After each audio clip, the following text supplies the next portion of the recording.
అందరికీ నమస్కారం. America, Israel versus Iran యుద్ధం ఎందుకు స్టార్ట్ అయింది? 2 ఎజెండాలతో స్టార్ట్ అయింది. ఒకటి ఖమేనీ అనేటువంటి ఇరాన్ సుప్రీం లీడర్ ఎవరైతే ఉన్నారో అతను టెర్రరిస్టుల్ని ఎంకరేజ్ చేస్తున్నాడు. టెర్రరిస్టులకి ఫండింగ్ చేస్తున్నాడు. ఇరాన్ని మత పిచ్చిలోకి నెట్టేస్తున్నాడు. అణ్వాయుధాలు తయారు చేపిస్తున్నాడు. ఇజ్రాయెల్ మీద ఏ క్షణమైనా సరే ఇరాన్ అణ్వాయుధాలతో దాడి చేయొచ్చు. సో ఖమేనీ వల్ల ఇజ్రాయెల్కి ముప్పు ఉంది.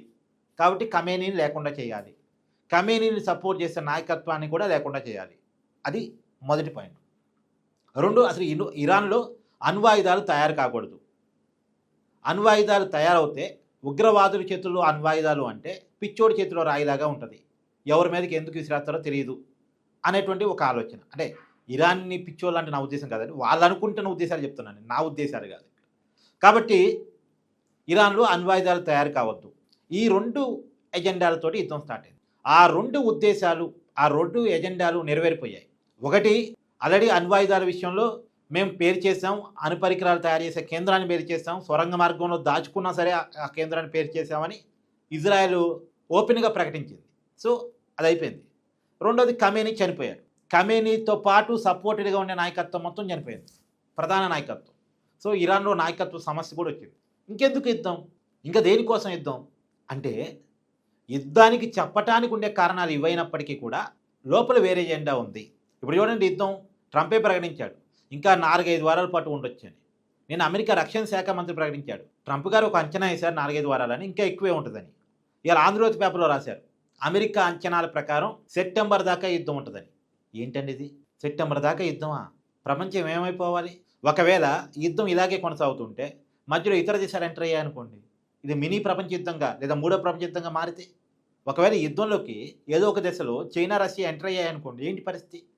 అంటే అనుకున్న ఎజెండా కంప్లీట్ అయిన తర్వాత కూడా ఇంకా యుద్ధాన్ని దేనికోసం లాగుతున్నారు, దేనికోసం చేస్తున్నారు అంటే ఇరాన్ని పూర్తిగా ఆక్రమించుకోవటం అమెరికా ఉద్దేశం. నేను మొదటి రోజే చెప్పా, డే 1 యుద్ధం స్టార్ట్ అయిన రోజు, ఖమేనీ చనిపోయిన రోజే చెప్పా, అమెరికా చేతుల్లోకి ఇరాన్ అని. అమెరికా ఉద్దేశం అదే, వాళ్ళ చేతుల్లోకి తీసుకోవాలని. కాకపోతే ఇరాన్ రాలే ఇంతవరకు. వాళ్ళు తిరగబడుతున్నారు, పోరాటం చేస్తున్నారు, కాబట్టి వీళ్ళు యుద్ధం చేస్తున్నారు. మామూలుగా అయితే అమెరికా యుద్ధం చేయాలంటే ట్రంప్ పర్మిషన్ కాదు, అంటే ట్రంప్ నిర్ణయం కాదు, అమెరికా కాంగ్రెస్ నిర్ణయం ప్రకారం జరగాలి.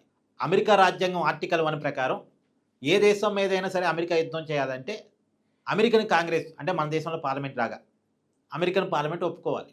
కానీ ట్రంప్ యుద్ధం అనే పేరుతో కాకుండా మిలిటరీ ఆపరేషన్ అనే పేరుతో యుద్ధాన్ని స్టార్ట్ చేశాడు. అంటే మనకు తెలిసి యుద్ధం ట్రంప్ భాషలో అది మిలిటరీ ఆపరేషన్.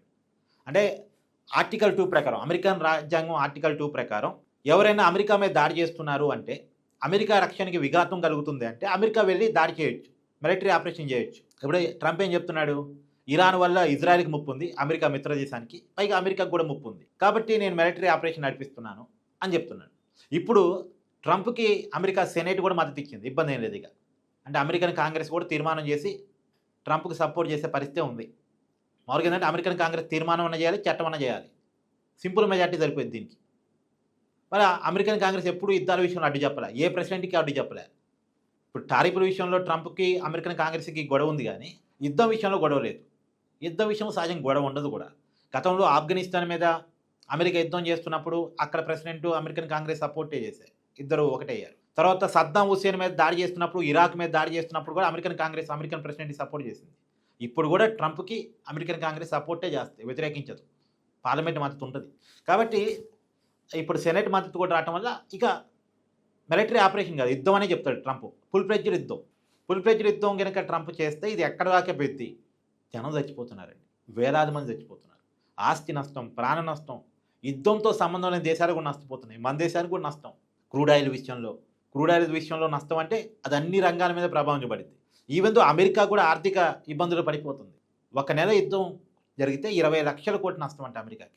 సరే 18 లక్షల కోట్లు అని కొంతమంది అంటారు, 20 లక్షల కోట్లు అని కొంతమంది అంటారు, మొత్తానికి లక్షల కోట్ల నష్టం. ఎందుకు ఇది అవసరమా? మళ్ళా శాంతికి మేము ఓకే అని చెప్పేసి, చర్చలకి మేము ఓకే అని ఇరాన్ ప్రకటిస్తే చేయి దాటిపోయిందంటే ట్రంప్. అదేందో నాకు అర్థం కావట్లేదు, చేయి దాటిపోవటం ఏంటి, ఎందుకు చేయి దాటిపోవాలి? అసలు కూర్చొని మాట్లాడితే అయిపోద్ది కదా. ఇరాన్ అంగీకారానికి వస్తా అంటుంది కదా, అంటే పూర్తిగా ఇరాన్ ఆక్రమించుకోవాలని. ఇప్పుడు ఎలాగైతే ఆఫ్ఘనిస్తాన్ గతంలో ఆక్రమించుకున్నారో, ఇరాక్ను ఆక్రమించుకున్నారో. కాకపోతే 2 విషయాలు మీకు చెప్తా అండి. ఆఫ్ఘనిస్తాన్ ఆక్రమించుకున్నారు తాలిబాన్ ఉగ్రవాదులని, మరి అదే తాలిబాన్లకి ఆఫ్ఘనిస్తాన్ వదిలేసిపోయింది అమెరికా. ఆఫ్ఘనిస్తాన్లో ఎన్ని దోచుకోవాలని దోచుకున్నారు, వాళ్ళు తాలిబాన్లు వదిలేసి వెళ్ళిపోయారు. ఇప్పుడు తాలిబాన్లు అమెరికాకు వ్యతిరేకంగా ఉండలేరు, ఒకప్పుడులాగా ఉండలేరు. వాళ్ళతో ఆ రాజు కుదుర్చుకొని వాళ్ళకి ఆఫ్ఘనిస్తాన్ వదిలేసి వెళ్ళిపోయారు. ఇరాక్లో సద్దాం హుస్సేన్ ఉరిదీశారు.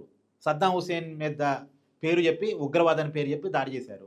అతని దగ్గర ఏదో హైడ్రోజన్ బాంబు ఉంది, అది వదిలితే ప్రపంచం అంతా చచ్చిపోద్ది, అందుకని మేము ఇరాక్ మీద దాడి చేస్తున్నాం అన్నారు. ఏది హైడ్రోజన్ బాంబు ఇంతవరకు చూపించలేదు ప్రపంచానికి. మరి ఏం లేదు, ఆ దేశాల్లో ఉన్న వనాలను ఆక్రమించుకోవడానికి అమెరికా చేసే ప్రయత్నం. ఇది యుద్ధమేమో అసలు నిజానికి ఇరాన్కి ఇజ్రాయెల్కి మధ్యలో అమెరికా దూరి ఇది ఒక మినీ ప్రపంచ యుద్ధంగా మారుస్తుంది, ప్రపంచాన్ని నష్టపరుస్తుంది. ఇది కరెక్ట్ కాదు. మీ అభిప్రాయాన్ని కూడా కామెంట్ చేయండి.